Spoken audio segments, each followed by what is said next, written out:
How many roads must a man walk down before you call him a man? Hey everybody, it is Thursday and you're watching The Bad Gay.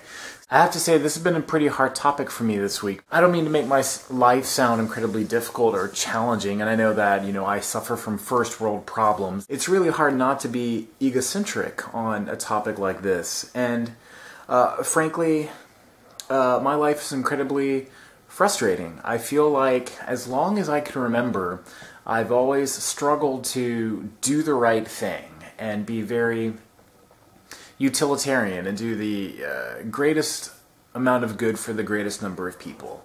And often that's at my own expense. I feel that I'm constantly surrounded by negativity, either at work or in the world, politically, religiously, things like that.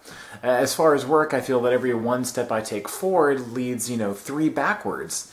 And, as you know, I'm a teacher, so being in a room with 30 kids who, really don't want to be at school, they want to be out and doing other things, and admittedly, what teenager doesn't want to be in school if they can get out of it?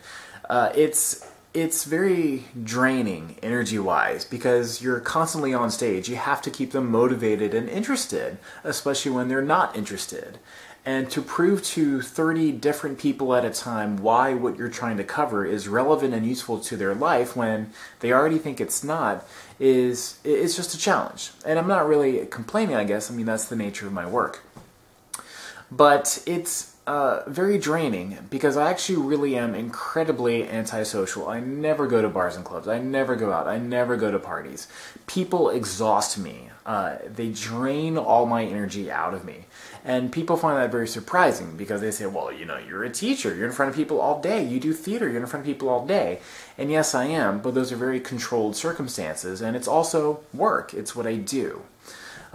Theater's very predictable. You rehearse the same thing over again, and you know exactly how it's going to play out. For me, it's just a constant struggle to maintain the energy and maintain the positive plan, the positive outlook to affect positive change, I guess. And since I am single, I often feel like I'm doing everything all on my own. And yes, there are people out there that will help me when I ask for help and when I need help. But, I've been single for the majority of my life, and I really don't see that changing anytime soon because the nature of what I do takes so much out of me that between that and my antisocial ways, it's just a very solitary existence. And again, I'm not really complaining. That's just the nature of what my life is like. So to walk a mile in my shoes, I guess, is to constantly try to find the struggle for balance, accepting what you have and learning to accept the things that you cannot change and figuring out how to make a difference when you can.